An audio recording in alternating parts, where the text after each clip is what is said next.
Mais uma vez, e sempre, muitíssimo bem-vindos, né? Queridos, olha só. Então, a conversa de hoje é uma conversa muito importante, porque, na verdade, eu acho que a gente conseguiu reunir aqui, né? Eu trago para vocês um elemento que eu acho decisivo no que diz respeito às exigências das publicações municipais no concurso, especificamente para o concurso de Campinas, né?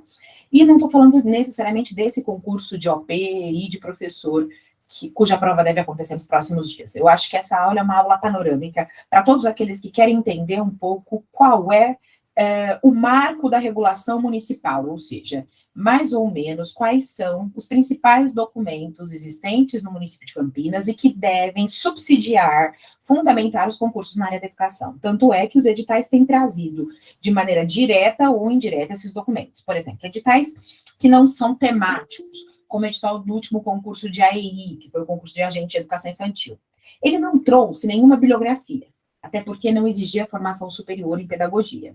Mas o edital trouxe temas. Adivinha de onde foram extraídos a maior parte dos temas que caiu, que trouxe o edital de AEI e a prova de AEI? Das publicações oficiais do município de Campinas, né? Bom, diferentemente, agora nós chegamos ao concurso de OP e de professor.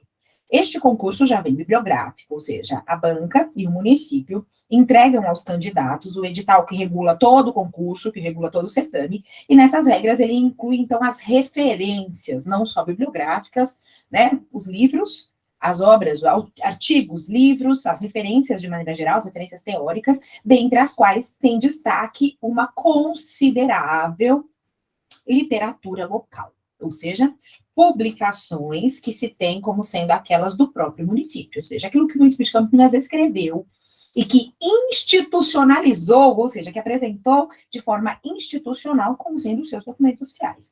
E aí a gente percebeu que não veio pouca coisa, né? Campinas tem essa característica, tá, gente? Quem vier se preparar para os próximos concursos, nos próximos anos, a gente percebe que Campinas é o que a gente chama de mandatária no que se refere aos concursos. A gente divide normalmente os concursos em dois tipos, né? Os concursos em que os municípios é o mandatário do edital, o município ele é um município sólido, teórico e consistente na área da educação, e ele é quem diz para a banca o que ele quer que a banca cobre. Ele diz para a banca quais são as referências, quais são os autores que ele utiliza, quais são os documentos que ele tem e que ele quer que aconteça. Existem um outro grupo de municípios que tem menos expertise, menos know-how e menos acúmulo do ponto de vista do que a rede tem como concepção. Então, a Secretaria da Educação não tem clara qual é a sua concepção, não tem claro quais são os autores que deveriam subsidiar a prática pedagógica naquela rede. Em geral, redes menos estruturadas do ponto de vista teórico e filosófico, elas não têm essa clareza. Então, para elas, tanto faz se Piaget, se Vygotsky, se Pinochet, né? E aí a gente esquece as bancas, normalmente, elas não são mandatárias, elas são submissas às bancas. Esses municípios não são mandatários.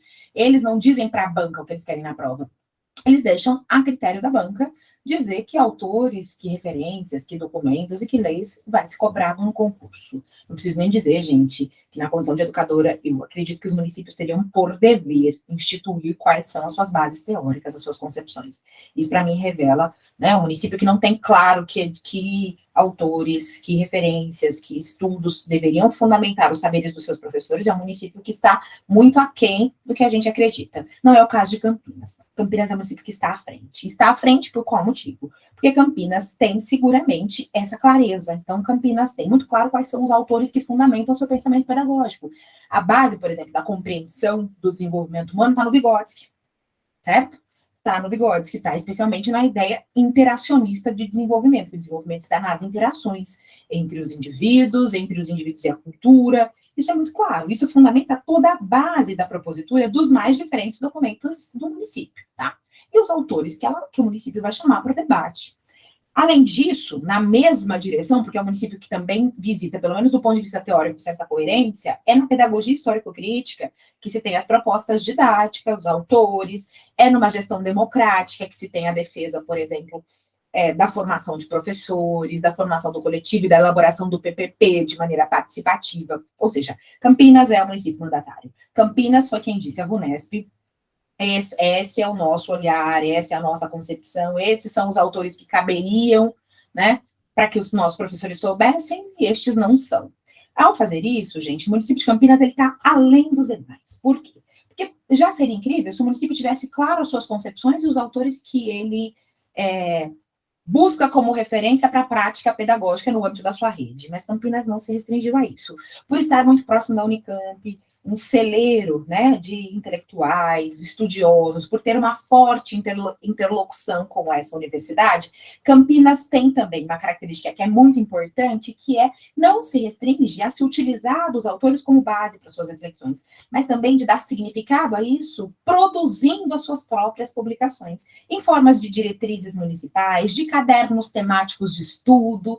A partir deste movimento é que o município de Campinas, então, dá as caras dizendo, olha, esses autores nos fundamentam, e a partir dessa fundamentação, nós, município de Campinas, Secretaria de Educação do município de Campinas, fomos capazes de produzir as nossas diretrizes educacionais.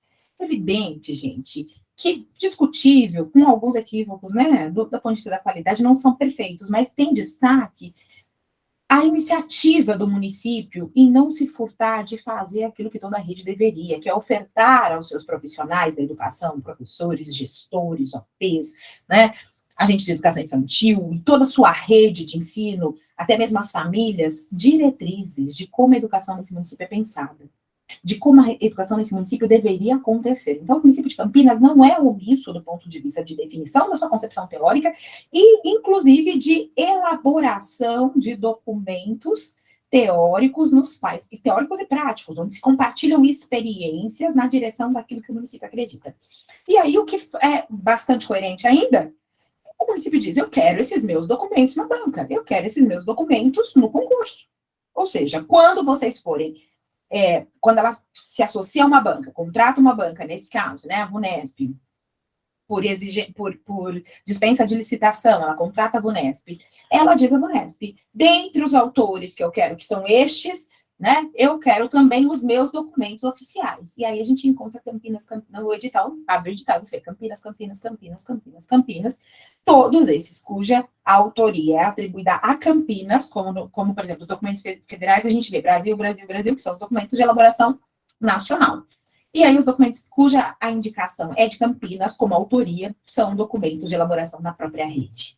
São documentos, inclusive, que quando a gente adentra a leitura, foram elaborados não só por aqueles que trabalham na Secretaria de Educação, isso é importante, hein, gente? Isso pode até cair. Os documentos, em geral, eles foram elaborados pelos coletivos das escolas que mandam, inclusive, experiências compartilhadas. Grande parte dos documentos que o município de Campinas colocou no edital do concurso de vocês são documentos que reportam experiências vividas em cada tema, em cada área, tá? E essa aula que eu abro, né, com essa fala preliminar que eu acho fundamental, essa aula que eu abro agora, ela vai trazer, então, os documentos que, compondo este acervo de produção do município, né, residem, então, que os documentos que apareceram no edital. Não foram todas as publicações do município de Campinas que foram selecionadas para a prova de vocês, tá? Então, aqui, a gente vai se ocupar, não vou apresentar quais seriam, até porque é extensa, é vasta, é densa, a documentação que o município de Campinas produziu nos últimos anos, né, ao longo de 20 últimos anos, mas eu vou trazer, então, aqueles que, sendo publicações municipais, e, portanto, a gente chama de legislação municipal ou diretriz municipal, sendo de autoria dessa Secretaria de Educação do município de Campinas, aparecem no edital de vocês e, portanto, tem chance de ser objeto da prova, ou seja, tem chance de ser exigido de vocês. A VUNESP pode e deve, na minha concepção, eu vou indicar, inclusive, quais documentos têm mais chance de aparecer, tá? Que foram os que mais apareceram nos últimos anos. Mas a VUNESP pode e vai, e aí eu arrisco meu rico dinheirinho que eu não tenho, né, a dizer que a VUNESP pode e vai exigir de vocês, portanto, questões destes documentos, tá? Se não de todos, evidente, não vai ser, né? Ao menos 3 deles eu me arrisco a dizer que aparecerão na prova de vocês, tudo bem? E a aula de hoje, então, é o panorama, resolvi chamar assim, resolvi chamar a aula de panorama da legislação municipal, panorama das publicações que o município de Campinas traz e que tem e que o seu edital traz, certo? Adentremos, então, este panorama, né? Bom, eu organizei os documentos em alguns blocos, tá? A partir da natureza deles, ou seja, do que eles tratam. Na era clássica, o município de Campinas dedicou-se a elaborar, da cabeça dele, não, gente, o município de Campinas, ao elaborar diretrizes municipais, precisa ficar claro para vocês, quando ele faz um documento municipal dizendo, aqui vem do ponto de vista da educação naquele município, ele faz sempre pautado em diretrizes maiores, que seriam as nacionais, a LDB e a Constituição Federal, né? Quando a gente está falando de legislação municipal, vale muito dizer para vocês o seguinte: você fala assim, ah, Luciana, tem gente que é muito engraçada. Fala assim para mim, sabe por que eu não passei em Campinas? Tenho amigas, algumas que dizem assim, eu não passei em Campinas, porque Campinas cai muito legislação municipal, né? Eu costumo dizer, será que é grega essa legislação? Porque, em sendo municipal, a gente precisa lidar que essa legislação municipal, ela é chamada de legislação infraconstitucional, ou seja, ela está abaixo da Constituição, ela está abaixo da LDB, né? E assim, gente, aquilo que as diretrizes municipais de Campinas detalha, ela busca onde? Nas diretrizes nacionais. Então, se você conhece diretriz nacional, se você conhece diretriz nacional para a educação básica, você tem muitos dos elementos, pelo menos em princípio, do que o município de Campinas vai trazer. Lei menor pode contradizer lei maior? Nunca, tá? É lei legal se ela contradizer lei maior. E ela é inconstitucional se ela contradizer a Constituição Federal. Né? Quando, por exemplo, a Constituição fala que a educação obrigatória é dos 4 aos 17 anos de idade. O município de Campinas poderia tornar obrigatória a partir dos 3? Jamais, entende? Então, quando as pessoas se utilizam desses argumentos a mim, né, dizendo, ah, Luciana, eu fui muito mal em Campinas porque eu desconhecia a legislação municipal de Gramada. A legislação municipal não foi inspirada para aqueles que escreveram, viu? As diretrizes municipais não são objeto de psicografia. Quem escreveu as diretrizes municipais do município de Campinas se fundamenta em teorias e autores que são a base daquele município e se fundamenta também em diretrizes maiores. E aí, esse primeiro bloco de diretrizes que eu trago para vocês é um exemplo clássico disso. Vejam, o município organiza 3 documentos e um quarto, uma variação de um quarto, que são para as etapas da educação básica que ele oferta. Então, vejamos, ó, essas 3 publicações em roxinho, eu tenho as diretrizes curriculares da educação básica para a educação infantil, que contempla tanto creche quanto pré-escola, certo? Depois, em azul, nós temos aquelas que seriam as diretrizes do ensino fundamental. E ela está dividida em 2 documentos, que seriam, em verde claro, né, as dos anos finais e em azul, a dos anos iniciais. Até porque o ensino fundamental, nós sabemos, com 9 anos de duração, gente, ele é muito complexo, porque os indivíduos têm características muito distintas. Por isso que, assim como o ensino fundamental no Brasil está organizado em 5 primeiros anos iniciais e 4 anos finais, o município de Campinas opta, né, por fazer uma publicação onde se tem 2, e eu vou dizer da terceira, tá, publicações para este ensino fundamental. Então, o primeiro que é a publicação sobre os anos iniciais. Os documentos que mais têm chance de cair, gente, são estes 3. Se a gente pega um retrospecto, melhor dizendo, e aí com ele eu consigo traçar um prospecto, né? Que seria, então, uma prospectiva. Mas se a gente pegar o retrospecto, tanto de VUNESP quanto Campinas, juntas, esses 3 documentos são os que mais caem. Então, eu me arrisco a dizer que pelo menos uma pergunta de um desses 3 documentos, eu me arriscaria, se rica, eu me arriscaria um pouco mais, né? Eu diria que a gente tem o risco de ter perguntas dos 3 documentos, uma pelo menos de cada um deles, tá? Mas eu vou apostar baixo, tudo bem? Porque a casa ganha às vezes, né? Então eu vou apostar baixo, vou dizer que pelo menos uma pergunta desses 3 documentos vem. E aí, falando especificamente desses 2 do ensino fundamental, eu tenho um documento que trata só dos anos iniciais do fundamental, por característica, por especificidade, e tenho outros 2, né? Que tratam dos anos finais. No primeiro momento, saiu um só para anos finais, mas desmembrou em EJA. Então, para tratar da especificidade de que, embora anos finais, os adolescentes e adultos, os jovens e adultos, perdão, têm peculiaridades que precisam ser contempladas. Então, basicamente, esses 3 documentos, depois eu vou detalhar os evidentes, mas ele tem muita chance de cair. É muito importante, queridos. Por que eu trago esse panorama de maneira sistematizada e organizada? Porque é importante que vocês, no contexto da prova, não se sintam surpreendidos. Que documento é esse? Nunca nem vi. Ainda que eu e o professor Murilo tenhamos tratado destes, né? A gente pretende que vocês tenham muita clareza de que documentos são e de como eles podem e devem aparecer na prova de vocês, certo? No segundo bloco, eu trago, então, outro conjunto de documentos, gente, que também de publicação do município de Campinas, são documentos de temáticas diversas, tá? Que transitam pela educação infantil e pelo ensino fundamental. Então, são temáticas múltiplas, temáticas diversas, embora não pouco importantes, tá? Então, vamos lá. Deve aparecer para vocês, gente, um documento que apareceu nos últimos tempos, especialmente quando é concurso para infantil, quando é para profissional, e a gente tem bastante OP que pode atuar no infantil, né? Professores que em alguns componentes específicos também poderão atuar no infantil, que é o caderno. Mas ele não é só para educação infantil, que é o caderno temático intitulado Espaços, Tempos na Educação das Crianças. E aqui eu quero dar um destaque importante, porque, em geral, quando a gente fala de crianças, nós, educadores, temos alguns olhares viciados, de vício e com base e fundamento em equívoco. Desses olhares viciados, gente, um deles é a gente achar que criança é só quem está na educação infantil. A gente fala, já está no fundamental. Ora, precisamos lembrar que a definição de ECA, a definição da OMS, estabelecem que criança é os indivíduos do nascimento de 0 a 11 anos e 11 meses, ou seja, 12 anos incompletos. Logo, né, quando a gente está falando de criança, nós estamos falando do aluno da educação infantil, mas também estamos falando do aluno dos anos iniciais do ensino fundamental. Não é?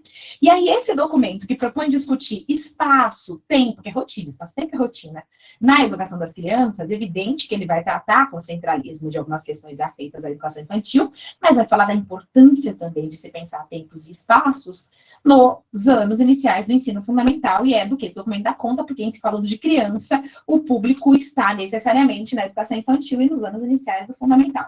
Já nos anos finais, gente, nós visitamos uma outra peculiaridade que é a da adolescência. Então, esse documento não se aplicaria. Tudo bem?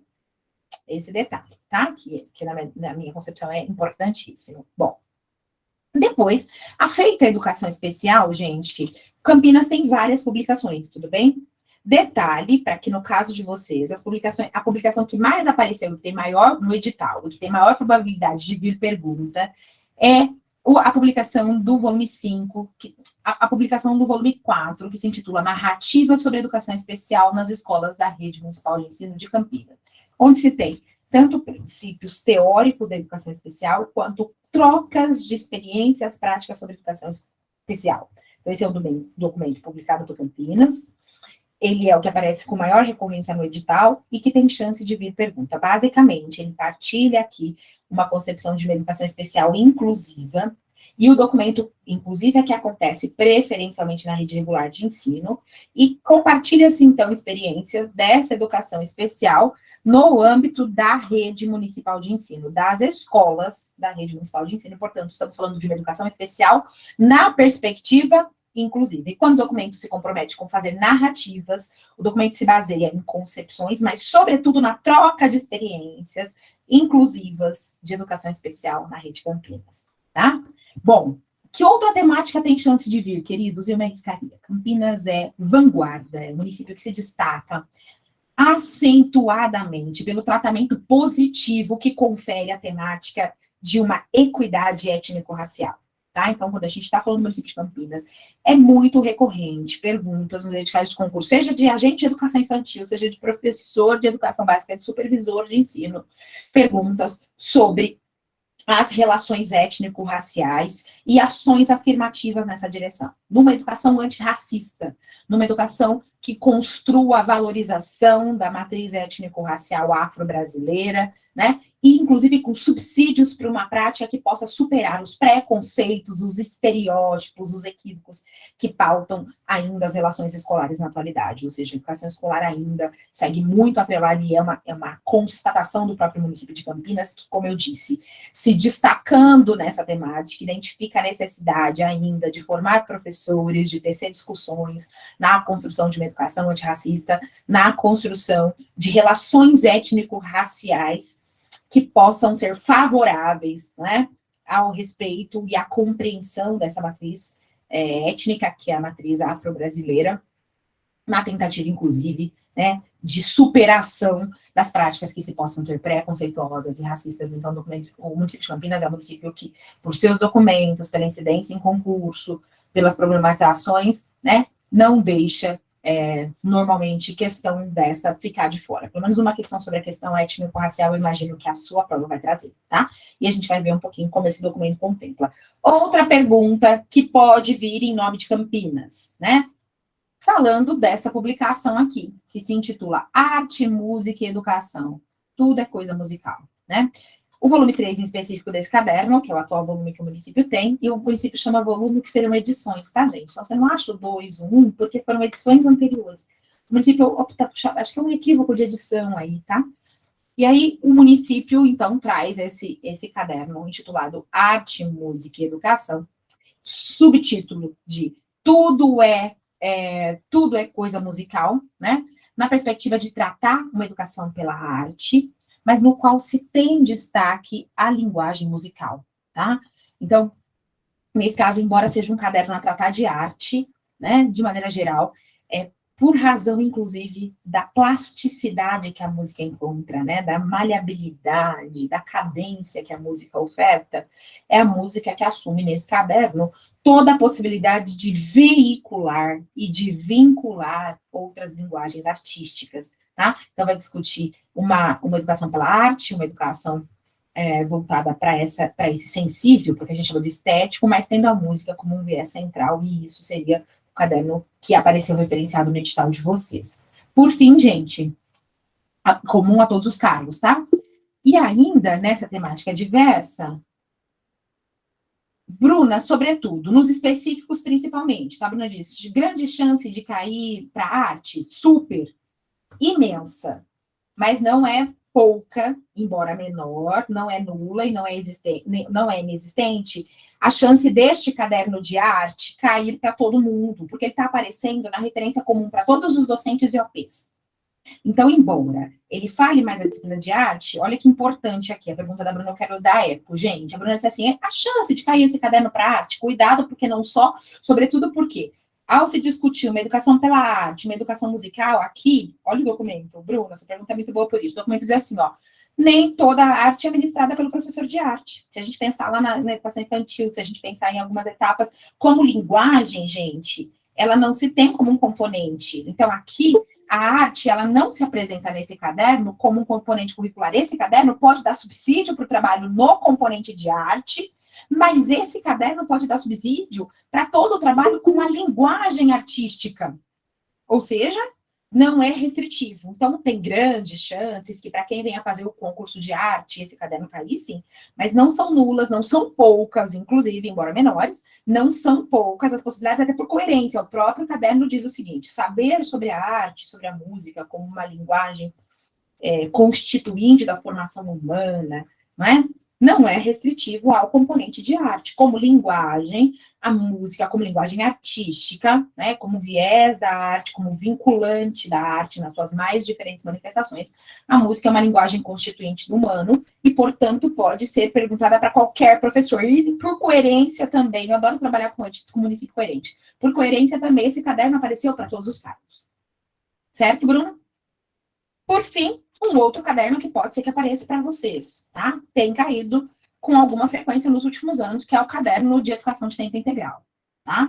E é muito legal, porque o município parece trazer para o título do caderno aquilo que é essência para mim, gente. Ah, Luciana, tenho para mim que o município é reincidente, é insistente, né? Ao trazer no caderno o título, tecendo o currículo da educação integral em tempo integral. Você diz, gente, não é a mesma coisa, né? E o título já revela a concepção que o município tem, dizendo não é a mesma coisa.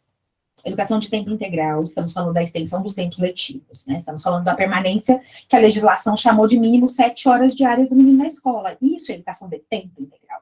O que não significa dizer uma educação integral, que se ocupa da integralidade dos indivíduos, inclusive não só da escola, uma formação que pense o indivíduo para além da escola, uma formação que vai lidar com a defesa dos direitos integrais do indivíduo, dos aspectos sociais, dos aspectos de maneira geral. Então, quando o município de Campinas, o seu documento sobre educação integral, discute também tempo integral, ele deflagra com clareza neste caderno, e essa concepção sustentada pelo município, de que educação de tempo integral, ela só faz sentido se também for uma educação integral, ou seja, só faz sentido eu ampliar os tempos, não é? Se eu, de fato, ampliar as experiências formativas dos indivíduos, ou seja, não formar o aluno só na cognição, formá-lo integralmente, de maneira holística, ou seja, nos seus aspectos sociais e mais amplos.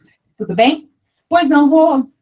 Oi, Lu, boa noite a todos. Lu, a minha tela está tão pequenininha, não sei se é só eu no computador.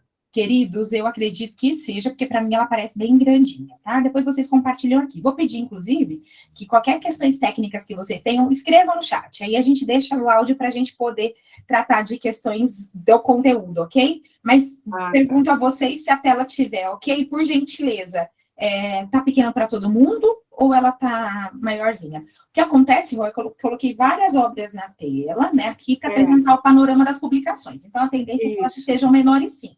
Razão pela qual eu também compartilho com vocês o arquivo. No arquivo, vocês vão conseguir ampliá-lo, tá? Então, se eventualmente vocês, na tela, não conseguirem visualizar minha projeção, vocês conseguem me acompanhar no arquivo. E isso talvez viabilizaria uma visualização um pouco maior, tudo bem? Então, tá ok. Obrigada. Não, estrategicamente eu acho que funcionaria com mais qualidade, tá bom? Pessoal, então, e aí, se vocês puderem nos ajudar, no sentido de se está pequeno para todo mundo, é que nesse caso eu trouxe o panorama de 4 publicações, estou apresentando cada uma delas, apresentei as 3 primeiras, que são as diretrizes da educação infantil, do fundamentais, iniciais e finais, lembrando que tem um desdobramento para a EJA, né? E agora eu trouxe as 4 publicações que eu chamei em temas diversos. Que por diversos, gente, não entendam quaisquer, né? A gente fala de temas diversos, aqui está com uma diversidade de temáticas, mas que nem de longe são menos importantes do que as temáticas que são centrais, né? Que seriam as próprias diretrizes de infantil, fundamental e médio.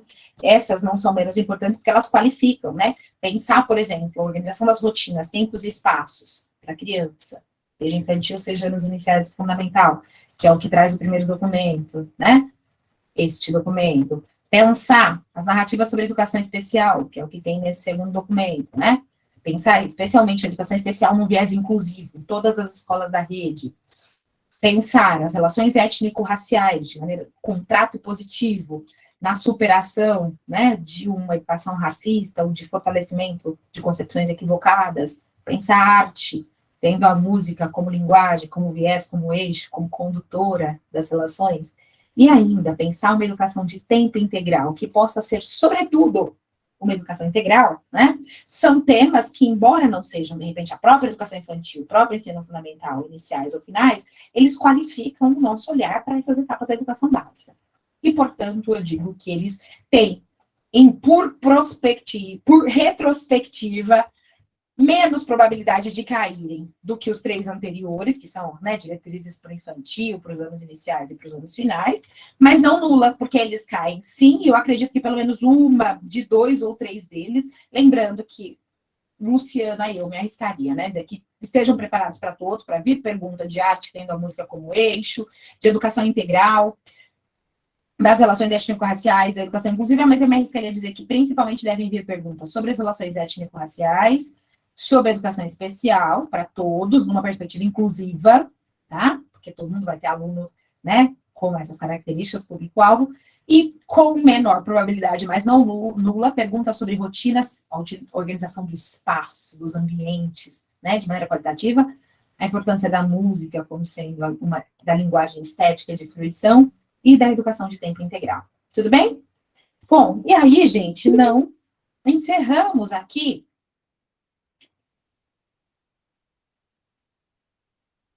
Joia, cá.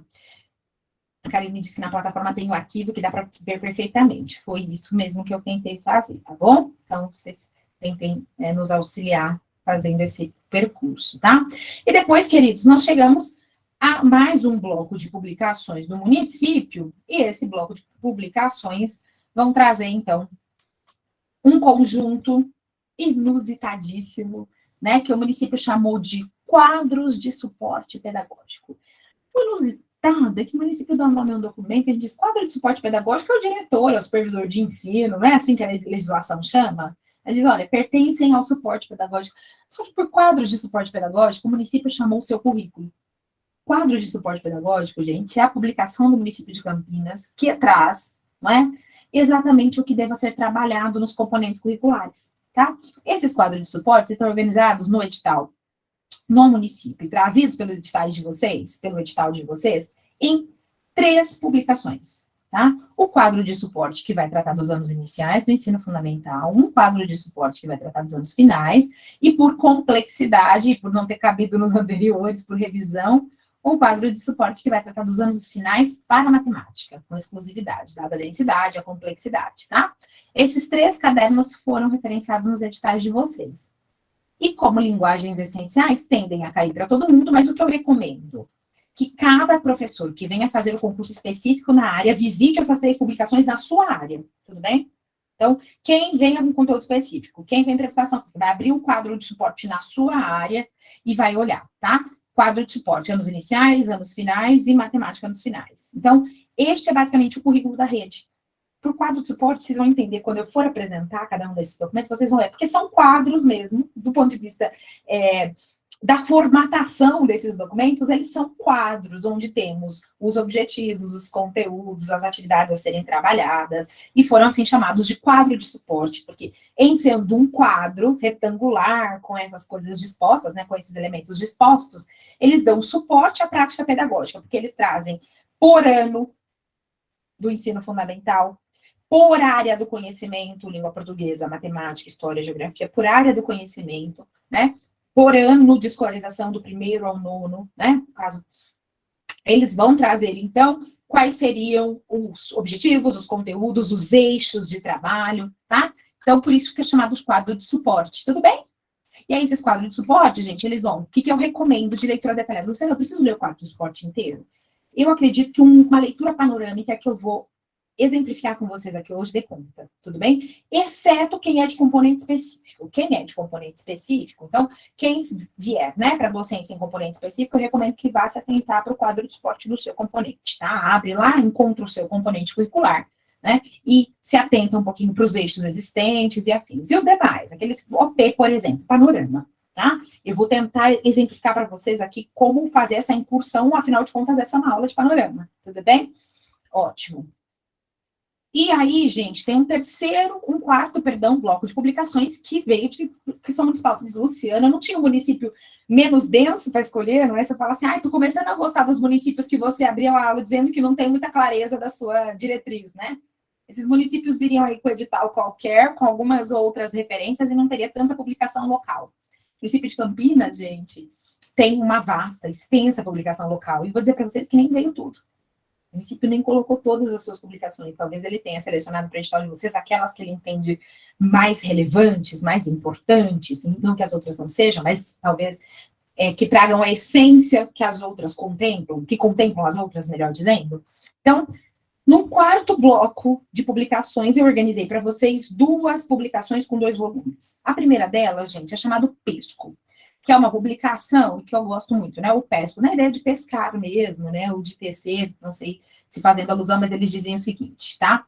Pensando o pesco, que é um programa de pesquisa e conhecimento na escola, que valoriza o olhar investigativo, que tem por finalidade formar as crianças para a investigação, para além do espaço escolar, buscar investigação no entorno, né? Pesquisar. E aí o programa Pesco, né? Que é esse programa que o município incentiva a pesquisar as reflexões sobre a pesquisa e o conhecimento na escola, mas a partir do entorno das vivências que acontecem fora da escola, né, trouxe 2 publicações, volume 1, a parte 1 e a parte 2 do documento, que na primeira vai falar um pouquinho sobre os fundamentos desse programa, né, que é o programa de pesquisa e conhecimento na escola, um programa que valoriza a pesquisa, a atividade investigativa entre professor e aluno, e o segundo caderno, né, que se chama Entre Pontos, Nós e Alinhavos, que vai trazer as vivências e narrativas dos professores que, em 2020, desenvolveram o Pesco, né? Então, essa é uma obra de incidência bem menor, mas que valoriza a pesquisa e a investigação, que colocam os alunos e os professores fora da escola, fazendo coleta de informação, de dado e análise. É um viés, gente. O Pesco tem por finalidade formar esse caráter investigativo nas crianças e exige do professor, portanto, a mobilização para este olhar investigativo. Então, por relevância, eu acho que a gente pode encontrar pergunta destes 2 cadernos. E aí, na minha concepção, vocês precisam ao menos saber, né? Já viram isso na aula, eu estou aqui retomando isso de maneira mais abrangente, para que vocês não se esqueçam. E aí vocês vão se encontrar com este elemento, tá? Depois disso, nós vamos chegar na avaliação como instância mediadora da qualidade. São outras 2 publicações, em 2 volumes também, onde fica muito claro que aqui, né, vai se discutir a avaliação da aprendizagem, mas vai discutir, sobretudo, a avaliação institucional. A avaliação como aquela que permite que as escolas e que a rede de ensino possam dialogar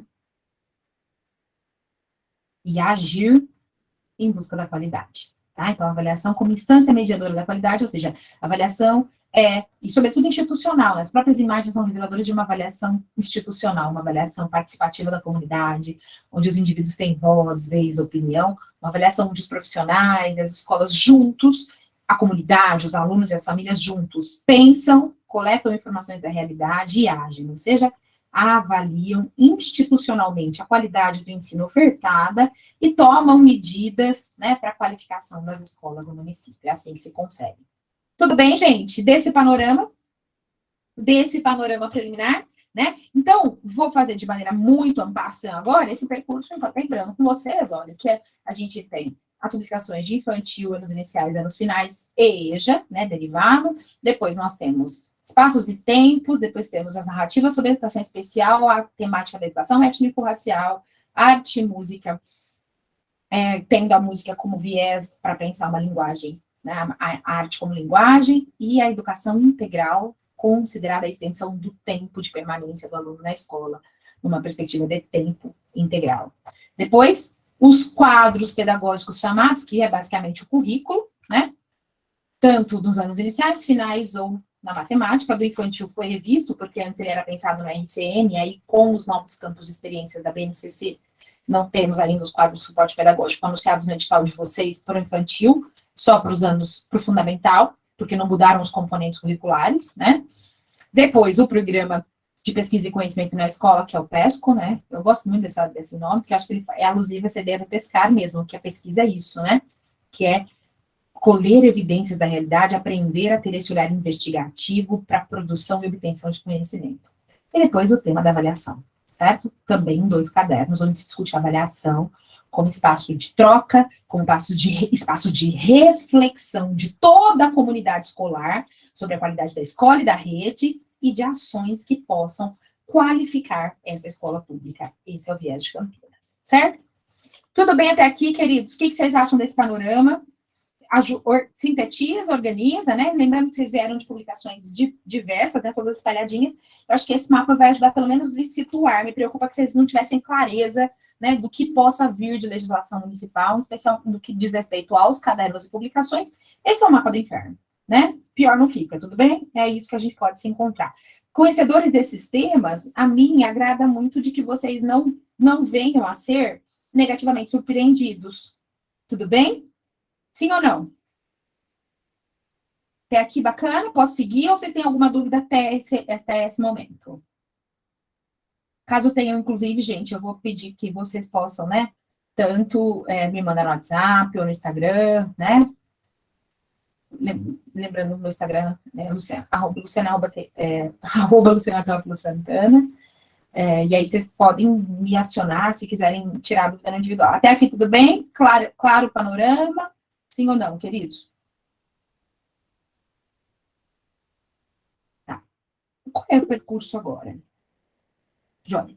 Qual é o percurso pretendido agora por nós? Adentrar esses documentos de maneira também panorâmica. Então, eu devo passar por cada uma dessas publicações apresentadas, ou pelo seu conjunto, e poder lembrar vocês um pouquinho do que ela diz, né? Do que o documento trata com maior nível de detalhamento. Considerando que agora eu fiz uma apresentação, eu pretendo, então, fazer uma descrição de cada um desses documentos, adentrando um pouco mais o nível de aprofundamento nesses documentos, como dissemos, que tem certa, acentuada probabilidade de aparecer na prova de vocês, tá bom? Alguns mais, outros menos, mas todos, né, elegíveis para a prova, tudo bem? Bom, lembrando sempre, gente, que o município, quando escreveu esses cadernos e essas diretrizes, né, ele tem o propósito de estabelecer objetivos comuns para a educação, seja no trato com a educação infantil, nos anos finais do fundamental, nos anos iniciais, na EJA, seja na temática da educação étnico-racial, a diretriz sempre tem por finalidade um ponto de partida comum.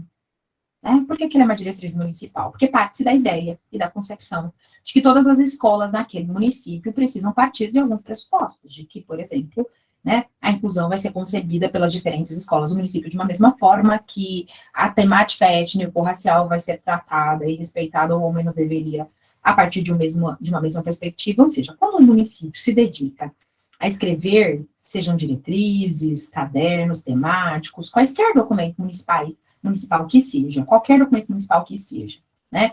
O município tem a intenção clara, né, sem dúvida nenhuma, de marcar aquilo que é comum entre a rede. De longe, as diretrizes significam padronização, né? Elas devem significar uma uniformidade que negue a autonomia da escola.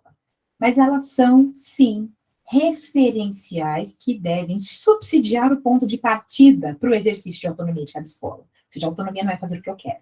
A autonomia é fundamentada em princípios, né? Poder fazer escolhas, poder construir o percurso. Então, quando o município apresenta esse volume, que para nós concurseiros pode parecer desesperador de diretrizes, de longe ele está tentando homogeneizar a rede. Na verdade, ele está fazendo o que é seu dever, que é ofertar referência comum, como a gente lida com alguns elementos, né? Ou seja, essas diretrizes concebem o que é educação, o que é ensino, o que é aprendizagem, se dever, senão cada um faz de um jeito, cada um vai para uma direção. Como a gente consegue construir um projeto comum de educação na cidade, se a gente não partilha do que é educação, do que é ensino, do que é aprendizagem, do que é conhecimento, do que é avaliação. Então, veja que importante. Essas diretrizes, elas trazem exatamente os pontos. Olha a coerência, olha quando o documento se apresenta. Qual é a concepção de etnia, de educação especial, de educação ambiental, de sexualidade. Por isso, esses documentos escritos no município são tão importantes, porque eles visam, então, dizer, olha, o que as escolas do município de Campinas, que concepções devem fundamentar os fazeres autônomos em cada escola, né? Diz, olha, nós, como município, acreditamos nisso, né? Partilhamos dessa concepção, e esses documentos, então, são esse ponto de partida importante, né? Ou seja, podemos tratar a temática étnico-racial com relevância secundária? Não, porque existe um documento municipal que diz que ela não tem relevância secundária. Vejam como é importante existir, então, uma diretriz municipal que diga isso, porque nenhuma escola no município de Campinas estaria licenciada em lidar com a temática étnico-racial de maneira secundária, porque o município partilha, né, em seu documento, da concepção de que essa matemática cara é importante, ou seja, o município deixou para dizer nas suas diretrizes aquilo que é central, ou que deveria ser central para o fazer pedagógico nas diferentes escolas que compõem sua rede. Por que isso é dever, gente? Porque senão não precisava ser município, cada escola era um órgão, né, independente. E quando a gente fala de uma rede, nós precisamos conferir autonomia às escolas que compõem essa rede, mas ao mesmo tempo uni-las por objetivos comuns. E esses são os papéis de diretrizes, né? Esses fundamentos, então, devem subsidiar as unidades, que autonomamente vão elaborar os seus projetos pedagógicos, mas vejam, elas vão elaborar os seus projetos pedagógicos do alto dos seus preconceitos, do alto das suas... Não, elas vão elaborar os seus projetos pedagógicos a partir das diretrizes municipais. Evidente significa dizer que ela não precisa elaborar o seu projeto pedagógico ou que este deva reproduzir as diretrizes? Não, porque é um outro documento. Inspirado nos princípios, esses projetos vão ser elaborados a partir de discussão, de análise, de compreensão e das características da localidade e da realidade de cada escola, né? De forma, então, a consolidar a unidade de rede, todo mundo parte das mesmas diretrizes, né? E diretrizes essas, gente, que tem princípios que a gente entende que tem que ser de todos. Princípios de respeito à singularidade, né? E ainda assim respeitando que a escola pode dar significado a essas diretrizes a seu modo. Né? A forma como a escola X vai vivenciar as relações étnico-raciais e a forma como a escola Y vai vivenciar as relações étnico-raciais podem ser muito diferentes, o que elas não podem ser diferentes em princípio. Ambas precisam estar comprometidas, por exemplo, com o compromisso com a diversidade e o tratamento positivo, a diversidade étnico-racial. Mas como cada uma vai fazer, aí é o exercício da sua autonomia, né?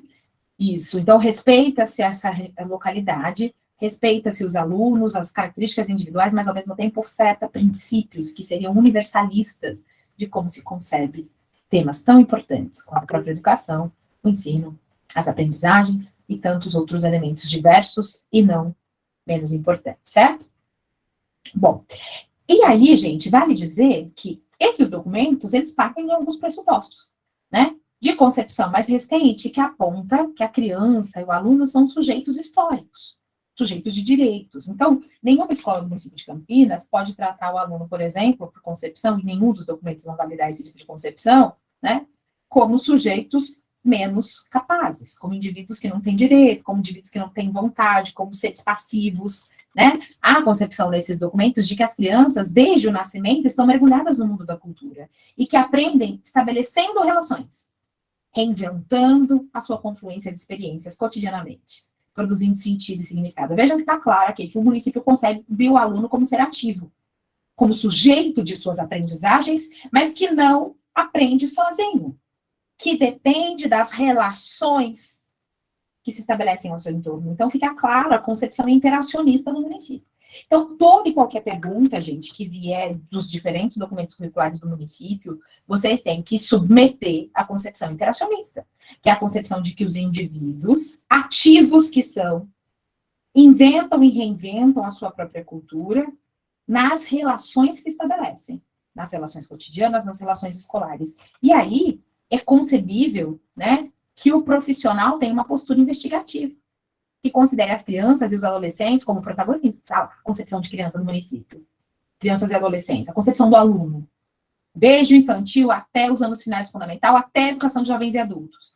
Protagonistas, criadores, inventores, transgressores, porque eles rompem as regras também. Se é verdade que nós nos apropriamos das regras na cultura, é na cultura também que a gente rompe com essas regras, cria outras, novas, reinventa.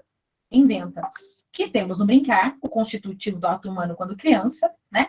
E não temos uma visão determinista, né? De que as crianças nascem prontas, de que as capacidades, as aptidões, os dons, como costumam dizer, né? Seriam dados antes do nascimento. Que uma concepção extremamente equivocada, não é? Nessa concepção, porque, na verdade, os indivíduos se constituem na cultura. Então, o município se nega a qualquer concepção inatista, gente, de que os alunos já nasceriam essencialmente inteligentes ou não, de que os alunos nasceriam prontos ou não, dotados ou não de determinadas capacidades. Isso é um equívoco, tá? Do ponto de vista do município de Campinas. A concepção de Campinas em ensino interacionista vai dizer o seguinte: os indivíduos nascem, sim, com algumas características que são suas, ligadas normalmente a sua biologia, né, a sua constituição física, isso está dado. Isso, existe um determinante que é biológico na constituição humana, mas não só, né? As capacidades humanas, as capacidades do pensar humano, as capacidades tal como inteligência, cognição, os elementos da cultura, o indivíduo se apropria na relação, né? Na relação com o próprio objeto do conhecimento, na relação com a cultura, na relação com outros indivíduos. E aí, é evidente que a interação tem papel central na concepção do município, em todos esses documentos. É na interação que se dá, então, a gênese da estrutura do pensamento. Então, para o município, ninguém nasce, né, na concepção de Campinas, super fundamentada nas ideias do Vygotsky, ninguém nasce pronto do ponto de vista das suas capacidades. Fulano nasceu ou não inteligente, nasceu ou não preparado, não é? Não, para o município, os indivíduos desenvolvem essas capacidades na interação. Quanto mais ricas forem as interações, mais ricas são as possibilidades de desenvolvimento das capacidades. Se empobrecidas as interações, menores seriam as capacidades e potencialidades humanas, né? Na interação, então, é que você tem a origem do pensamento, a construção do conhecimento também na interação, e a constituição de si mesmo como sujeito. Ou seja, até a constituição que temos hoje, a forma como a gente pensa, como a gente é, a nossa personalidade, se dá na interação, e não só de fatores internos isolados, né? Fica claro, gente, que a base da psicologia que fundamenta o município é o Vygotsky, como dizíamos, né? É o psicólogo russo Lev Vygotsky, que é a referência teórica presente nas diretrizes da Prefeitura de Campinas. Todas elas, tá? Se a gente pegar as diretrizes que falam das relações étnico-raciais, eu preciso... Isso, Gil, eu sempre uso essa expressão, né, bonita? A Gil é minha aluna maravilhosa. Os indivíduos são... A Gil usou a expressão. O Gil, essa expressão vale para usar na dissertativa, né? Os indivíduos já são sujeitos, né? Nós precisamos lidar com a ideia de que, essa ideia de que os indivíduos não são ainda do vir a ser, também o município não contempla, tá? A Gil usou a expressão que eu sempre uso, que são indivíduos feitos e se fazendo. Ou seja, quando a gente lida com a ideia da criança, né, ela já é um sujeito. A criança é um vir a ser para o município de Campinas, o aluno é um vir a ser, não, os indivíduos já são sujeitos de direito, mas são sujeitos em desenvolvimento. Ao mesmo tempo, olha que lindo, né? Que é o que o Paulo Freire chama da incompletude do ser, né? Todos esses elementos. E aí, vejam que ao mesmo tempo que a gente precisa lidar com a ideia de que os indivíduos já são sujeitos, ao nascer já são dotados de capacidades, mas ao mesmo tempo essas capacidades vão se desenvolvendo nas interações. E aí a Gil usa a expressão que eu sempre me utilizo, né? Que são sujeitos feitos e se fazendo, né? Ou seja, Ao mesmo tempo que nós já somos sujeitos sócio-históricos e de direitos, nós ainda estamos nos constituindo sujeito, porque estamos vivendo cotidiana e constantemente novas interações que modificam a nossa forma de ser, estar e conhecer o mundo, não é?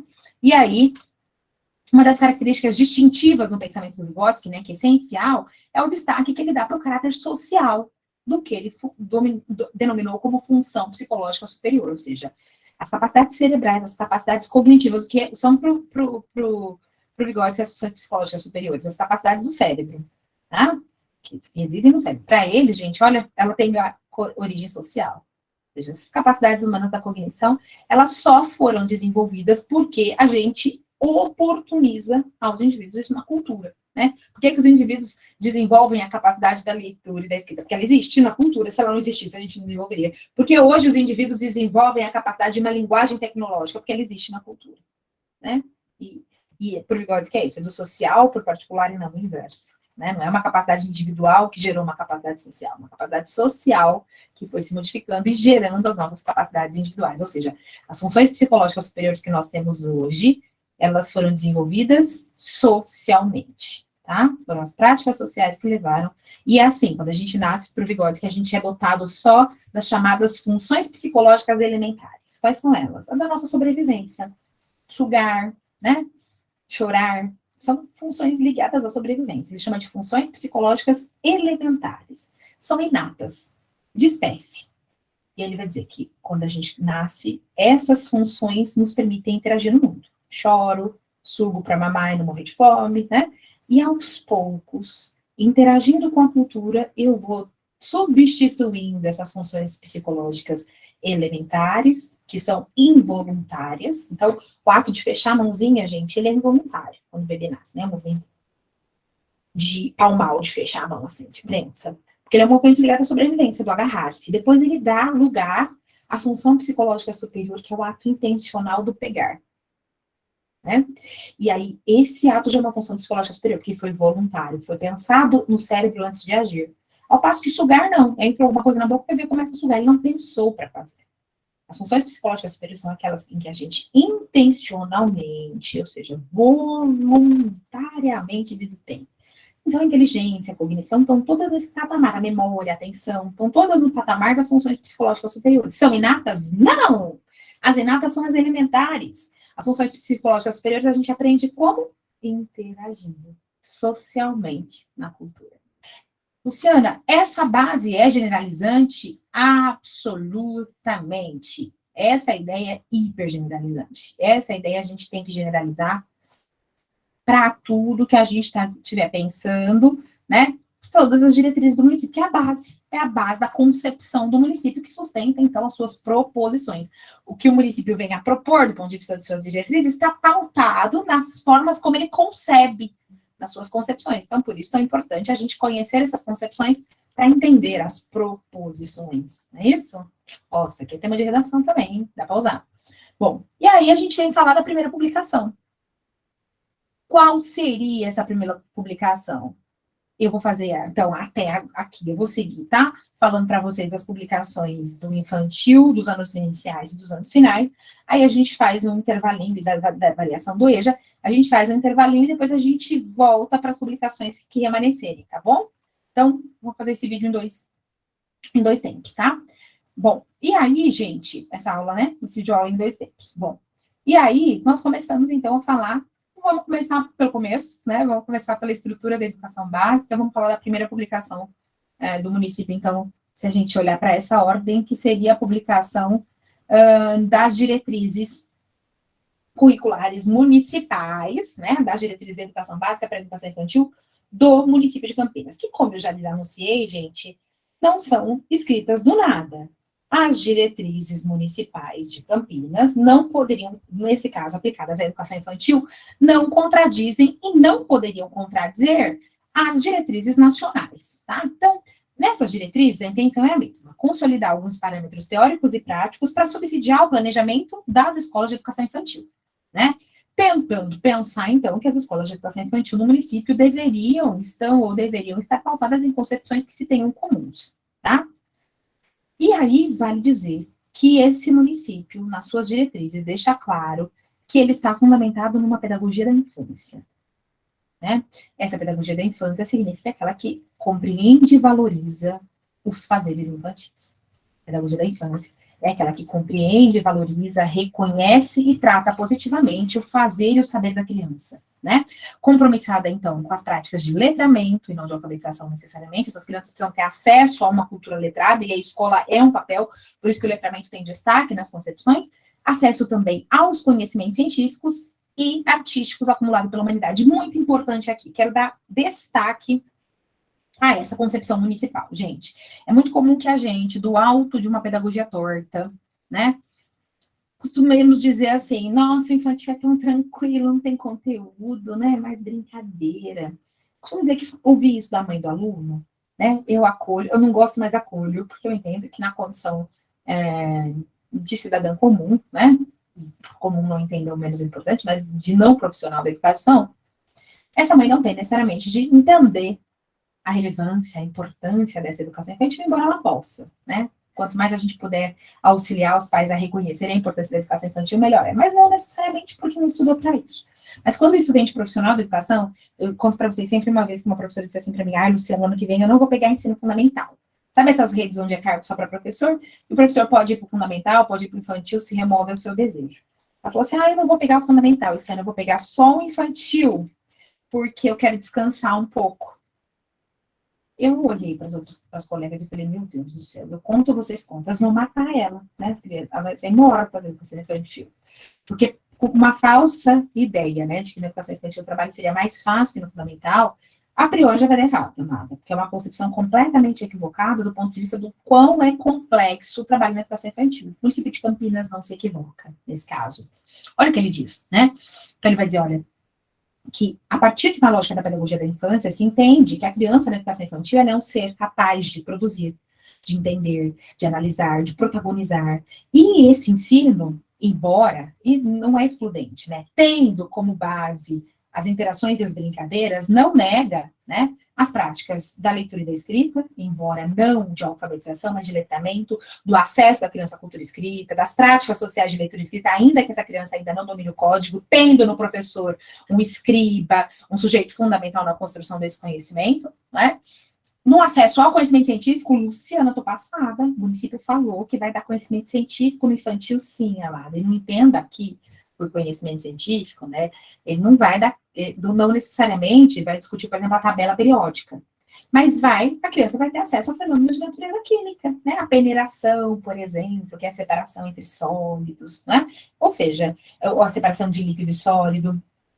Ou seja, nós podemos promover o acesso ao conhecimento científico para a criança. Você consegue imaginar, quando a gente está peneirando algo, as crianças lá da educação infantil, levando reflexões de natureza científica, nós estamos promovendo o acesso ao conhecimento científico da ordem da química, né? E aí, só que nem sempre a gente tem clareza. Então, quando a gente está falando de acesso ao conhecimento científico, é que todo saber tem que ser trabalhado em essência a partir da sua produção científica, né? E também os saberes artísticos. E aí a música, a arte, né, de maneira geral, que a humanidade acumulou. Olha que claro aqui o viés de uma pedagogia histórico-crítica do município, gente. O compromisso com o conhecimento humano historicamente produzido. É a base da pedagogia histórico-crítica. A Gil, que é minha aluna da pedagogia VIP, né, do Trilha, a gente trabalha super isso lá. Né? Ou seja, quando a gente estudou Saviani, a pedagogia histórico-crítica, a gente viu que a essência da pedagogia histórico-crítica do Saviani, né, Rô também é minha aluna do Trilha, Taninha. Quando a gente trabalha essas perspectivas, a gente está trabalhando essencialmente a pedagogia histórico-crítica, uma pedagogia que a Karine também, Deza, a gente trabalha que a pedagogia histórico-crítica é aquela que diz que a escola tem que estar comprometida com a transmissão do conhecimento humano historicamente acumulado.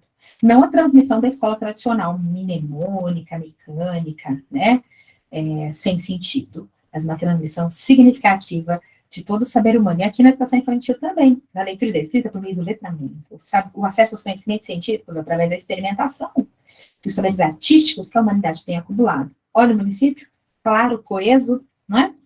E nesse fazer educativo, então, gente, prima-se, né, por bem planejar os tempos, os espaços, o cuidado na educação infantil, numa perspectiva de que na educação infantil, em toda a educação básica, mas especialmente na educação infantil, não devemos dissociar, né, As práticas de cuidado e educação, elas são indissociáveis, complementares e consideradas ações cotidianas, né, que são desenvolvidas, ou seja, não é criar mirabolante, todos os dias as crianças precisam experimentar práticas sociais de leitura e escrita, acesso ao conhecimento científico e saberes artísticos lá pela humanidade, a questão do corpo, dos cuidados e o cuidado da educação na perspectiva de desenvolvimento integral dessa criança, tá? Essas diretrizes, gente, ainda apresentam princípios que orientam o trabalho educativo do professor no infantil, né?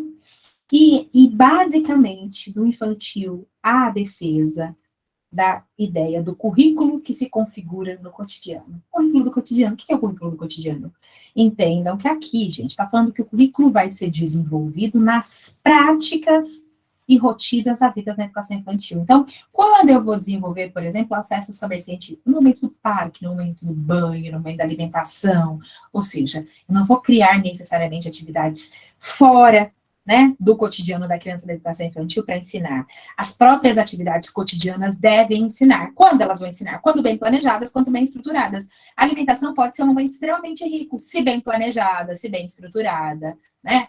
A brincadeira no parque, que é uma atividade cotidiana da escola de educação infantil, pode ser extremamente explorada de maneira a permitir o acesso ao conhecimento científico, a permitir o acesso ao saber artístico, né? Isso não é criar aulas de. Vejam que aqui fica claro que a educação infantil não vai dizer que o currículo é desenvolvido nos componentes curriculares. O currículo da educação infantil, pautado na defesa do conhecimento científico, do letramento, dos saberes artísticos e científicos historicamente acumulados, acontece nas ações cotidianas, né? E esse documento, então, vai tratar que os currículos na escola de educação infantil precisam, então, estar carregados de ações cotidianas que privilegiem esse saber.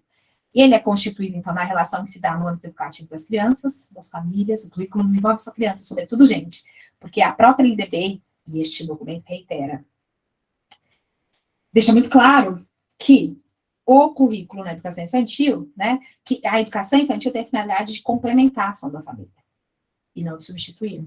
Assim, ter a família como uma interlocutora, como troca de experiência, é fundamental e o documento dá bastante destaque a isso. Então, o currículo é constituído pelos saberes das crianças, das famílias, das equipes educacionais, no mundo da cultura que o cerca, considerando todos os sujeitos que produzem cultura. Não se pode restringir, gente, o currículo ao prescrito, né? Tem que ser o vivido.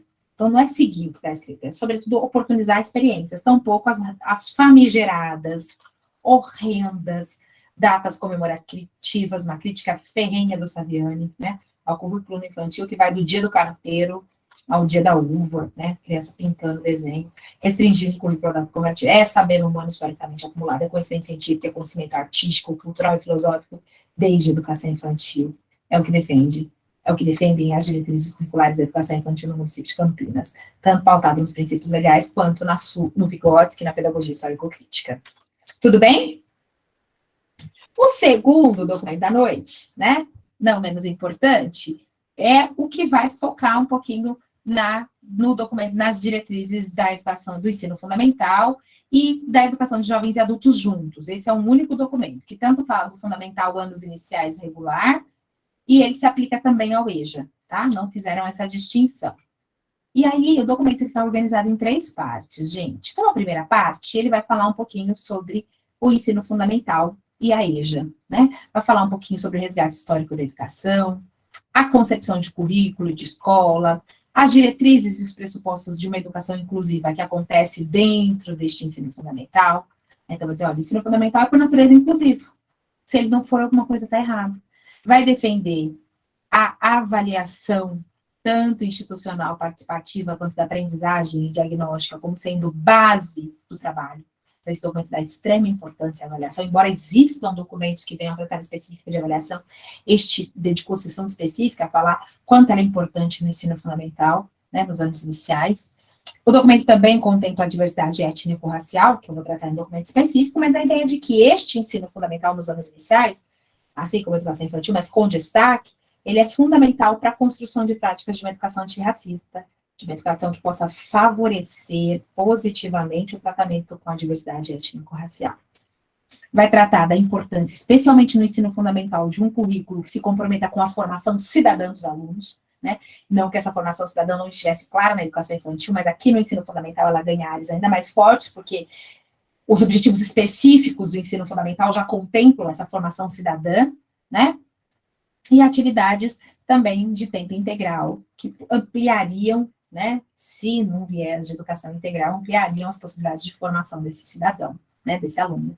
A importância da aquisição das tecnologias, gente, o documento de ensino fundamental contempla a importância de que a gente possa lidar com a realidade dos nossos alunos. Eu tenho muita preocupação com o desempenho de vocês em concurso público quando do tema das novas tecnologias. Por quê? Porque no senso comum, a gente é muito resistente às tecnologias, né, às linguagens mediáticas, porque a gente fala, inclusive, que elas são danosas e prejudiciais ao desenvolvimento infantil. Nós somos quase que categóricos, igualmente ignorantes, em criticar, por exemplo, a exposição das crianças às tecnologias midiáticas, às linguagens midiáticas, né?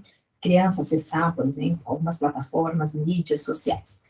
É importante lidar com a ideia de que, evidente, que nós partimos do pressuposto de que as crianças precisam ter no adulto apoio e orientação para todo e qualquer processo, ou seja, embora as crianças sejam seres ativos, produtores de cultura, na perspectiva do cuidado, é preciso que nós adultos zelemos, né, pela integridade dessa criança, pela sua saúde, seu bem-estar, para que não haja violação dos seus direitos. Mas isso vale tanto, gente, para brincadeiras de natureza motora, quanto para os recursos midiáticos. Muito cuidado para a gente não recorrer em responder perguntas de concurso do alto do senso comum, nas quais a gente venha a negar os valores que as novas tecnologias e que as linguagens midiáticas têm hoje na escola, considerando a sua contribuição no cenário de informação e de comunicação.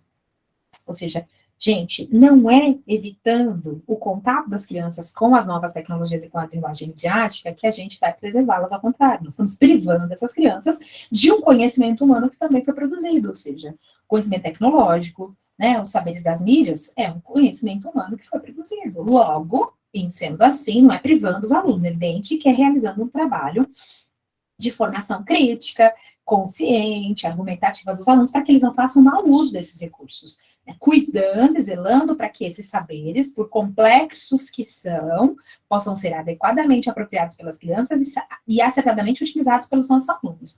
Daí a dizer que eles devam ser evitados, muito cuidado, né? Então, eles precisam ser trabalhados, eles precisam ser mediados. Eles, por si só, não funcionam certo. Então, só expor o menino às novas linguagens tecnológicas, às novas tecnologias e às novas linguagens midiáticas não significa algo positivo, né? Mas privá-los também não. Lembra dos extremos que não nos socorrem? Privar por absoluto não dá conta, mas também expor a própria sorte seria danoso. A nossa crítica talvez seja essa exposição descuidada, não intencional e não planejada, porque por si só as novas tecnologias e as linguagens midiáticas não formam, mas elas são fundamentais e cabe à escola e aos profissionais de educação, então, dar a elas o melhor tratamento possível, explorá-las como ferramentas, como linguagem, a favorecer o desenvolvimento dos alunos, em especial nos anos iniciais do ensino fundamental, nos finais também, de maneira a se potencializar a formação humana. E discute-se, então, a formação do professor como elemento fundamental do currículo, né? Se o professor não tiver conhecimento de tudo isso, inclusive de como trabalhar a questão étnico-racial, de como trabalhar as tecnologias, nós precisamos concordar que o trabalho não vai ser bem feito, né? Ou seja, como eu posso que o professor que não tenha conhecimento em relação étnico-racial trate dessa temática num viés antirracista. A tendência é que ele venha a reproduzir, né, saberes racistas. Então, nesse caso, culturas, né, dessa ordem. Nesse caso, o documento não negou, e ele foi muito sagaz, né, não negou que tão importante quanto trabalhar todas as temáticas desse ensino fundamental é a formação dos professores, para que elas possam ser positivamente trabalhadas, né? Numa segunda parte, gente, o mesmo documento traz princípios para a organização do trabalho pedagógico no ensino fundamental, anos iniciais, né, marcando este ensino fundamental organizados em 2 ciclos.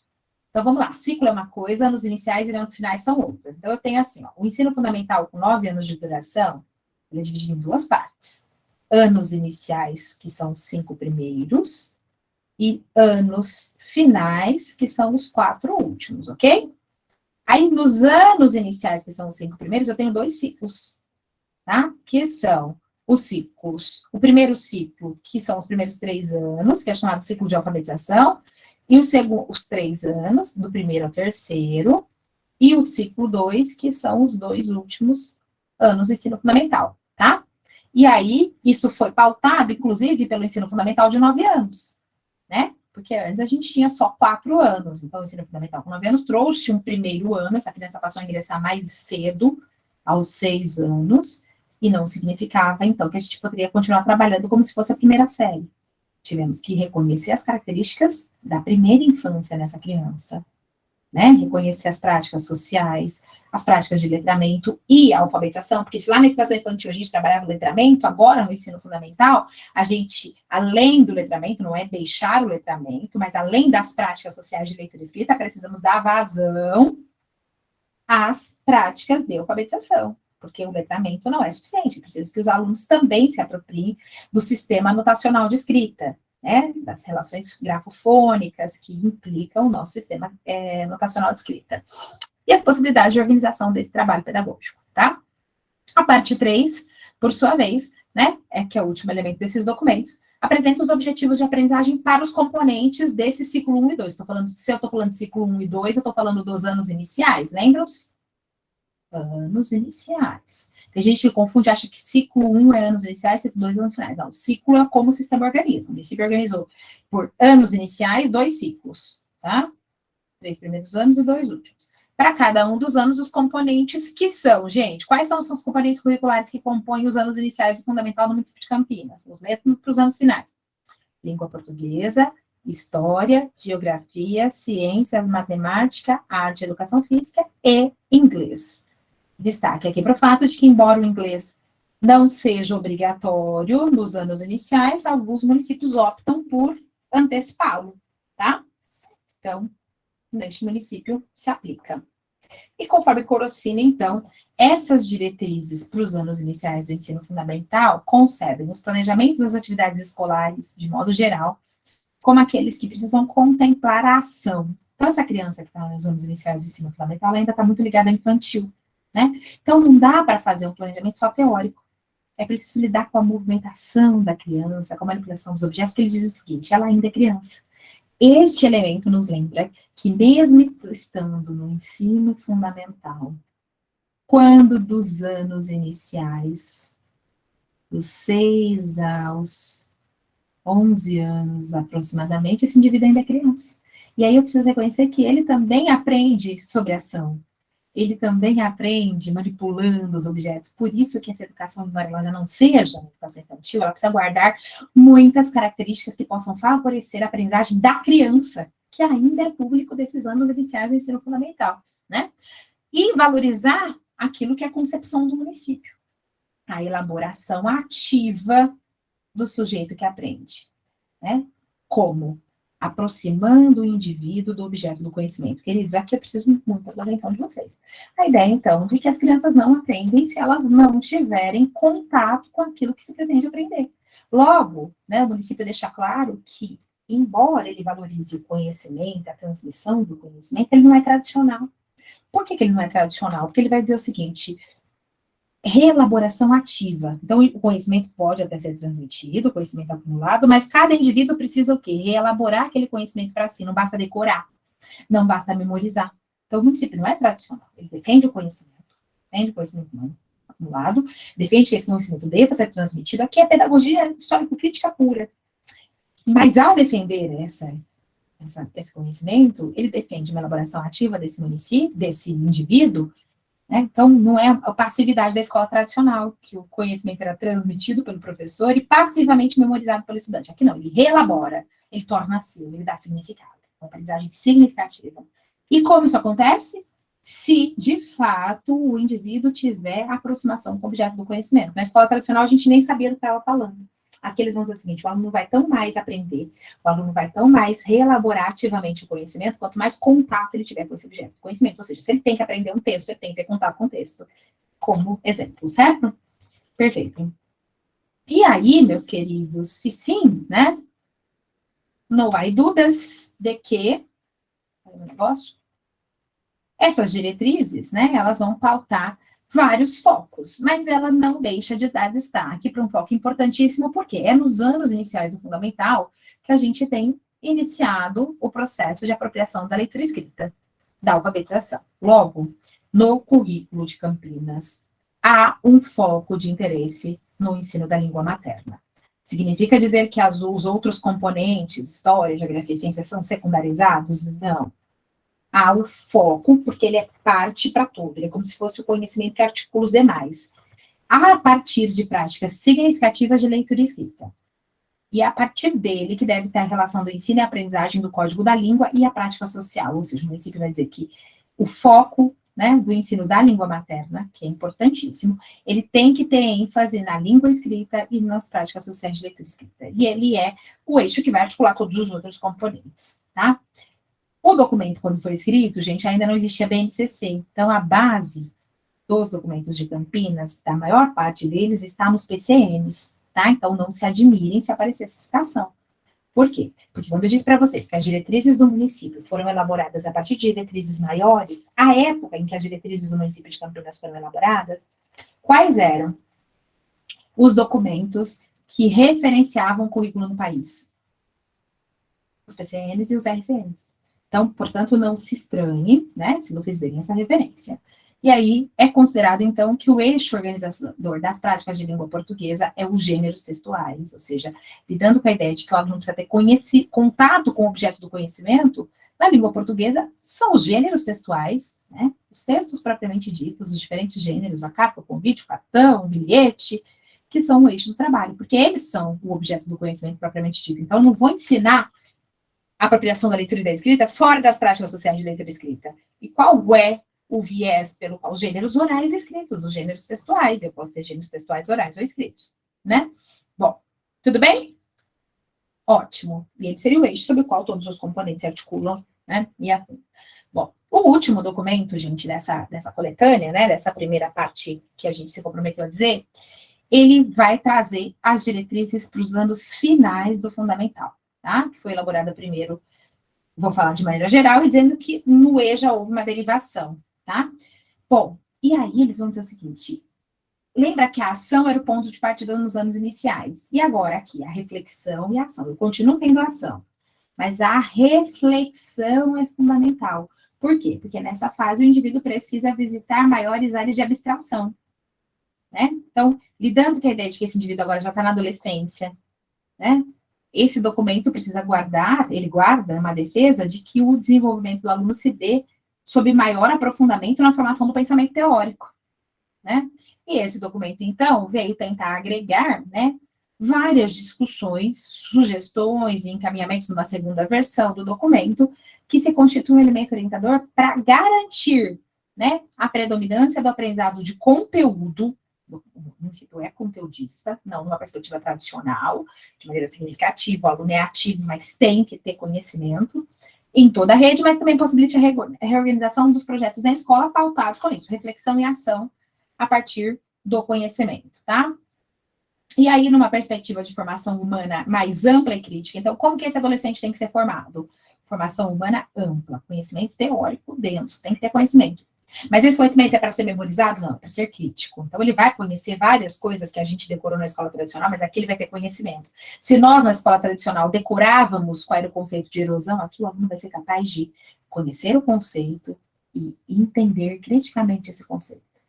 Buscando, então, nos anos finais, gente, uma formação que possibilite o que ele chamou de apropriação dos saberes construídos socialmente e provocando novos conhecimentos pelos estudantes e educadores. Ou seja, aqui o conhecimento transmitido deve gerar reflexão autônoma, formação de um pensamento teórico crítico, já favorecido antes, mas aqui tem que ser efetivado. As diretrizes curriculares, então, para esses anos finais do ensino fundamental, declaram que almejam, vejam que importante, o que elas buscam? Uma escola que leve o aluno a compreender sua própria realidade. Então, o aluno tem que ser, que é basicamente pedagogia histórico-crítica, o aluno que entende criticamente essa realidade, situa-se nela, interpreta e contribui para a transformação social, e não para se adaptar a ela. Portanto, uma formação crítica que eles defendem. Uma escola que tenha a intenção de formar homens, mulheres, meninos e meninas comprometidos com a construção de uma nova sociedade mais justa, mais democrática e mais igualitária. Pedagogia histórico-crítica comprometida com a transformação social e não com a adaptação dos indivíduos para o mercado de trabalho. Os indivíduos vão estar aptos ao mercado, mas uma visão sempre crítica, pautada em princípios de justiça, de igualdade, de democracia. Né? Não preconceituosos, não competitivos. A escola, então, nessa perspectiva dos anos finais, gente, se realiza concretamente, quando ela possibilita formar cidadãos livres, críticos e solidários, desde a primeira infância, mas que aqui eles querem intensificar. Estamos falando dos anos finais do fundamental, o momento em que aquilo que a gente se comprometeu lá na educação infantil tem que se solidificar, né? Porque no ensino médio isso tem que ser aprimorado. Sabe-se, porém, que a escola sozinha não transforma, então não é ingênuo achar que a escola vai fazer isso sozinha, mas ela tem, sim, que assumir o seu papel de, a partir do conhecimento humano historicamente acumulado, transformar os indivíduos e a sociedade. Quando se fala de EJA, todos esses princípios foram trazidos, mas com um grande desafio, né? Primeiro é identificar esses alunos, quantificar, qualificar e desenvolver estratégias para buscar. Então, na EJA, qual é o desafio, gente? Primeiro é trazer esse aluno. Por que no regular dos anos finais é mais fácil? Porque esse aluno está na idade obrigatória. Então, se ele não for o conselho tutelar, ajuda. Agora, quem já está fora da idade, você não tem como obrigar, né? O grande desafio, então, é quantificar, localizar, qualificar e desenvolver estratégias que incentivem esses jovens e adultos a retomarem seus estudos, né? Esse é o primeiro desafio. Depois, é preciso lidar com a ideia de que a EJA tem uma especificidade. Quem é esse aluno? Campinas declarou ainda, gente, que está vivendo um movimento muito interessante e preocupante relativamente, que é o aumento da presença de adolescentes no EJA, que por algum motivo não se adaptam ao ensino regular, se evadem da escola, reprovam e depois aparecem na EJA. Então, precisa olhar para esse fenômeno recente, que é o aumento do número de adolescentes. Se antes o público de educação de jovens e adultos era um público mais velho, né? Agora a gente visita uma mudança mais recente na EJA, que seria o que se chama de juvenilização, né, da educação de jovens e adultos, que a gente tem cada vez mais jovens e adolescentes que, ao não se adaptarem à escola regular, acabam indo para a EJA, né? Esse documento também marca que essa educação de jovens e adultos é um processo contínuo, né, que estabelece uma orientação permanente para o município e busca práticas para o ensino fundamental EJA, que possa ser característica deste público, né? Assim, ao afirmar que o conhecimento deve estar contextualizado nas práticas sociais, nas praxes dos alunos, né, há uma defesa de que esses alunos que são adolescentes, né, especialmente adultos, jovens e adultos, possam trazer as vivências de fora da escola, considerando que eles já têm acúmulo dessas vivências, né, muito coerente com as obras sobre EJA que a gente leu, né, que nós estudamos aqui, valorizando a experiência escolar de todos os alunos, mas por que em especial mais dos jovens e adultos, né? Porque essas tem que ser condição, porque esses indivíduos já têm uma vasta experiência fora da escola, e muitos dos saberes e conhecimentos que eles possuem, adquiridos nessa experiência que foi do mundo do trabalho, no contexto familiar, né, podem ser a base das suas aprendizagens acadêmicas, né? Ótimo. Queridos, se sim, a gente faz uma pausinha, né? Vou encerrar essa gravação, inclusive. Nós voltamos daqui 15 minutinhos para a segunda parte da obra, para a segunda parte, onde nós trataremos, para que vocês possam se organizar, né? Então, nesse panorama, nós já tratamos das publicações de diretrizes de infantil fundamental, iniciais e finais, e agora a gente vai adentrar, então, as publicações menos extensas, mas não menos importantes da rede, que vão tratar das temáticas diversas, e depois dos quadros curriculares, avaliação e também do PESCO, tá? Então, vamos dar um intervalinho e a gente já volta, tudo bem? Perfeito, então no segundo vídeo a gente vai ter a continuidade dessas reflexões, tá? Minutinhos e a gente já volta.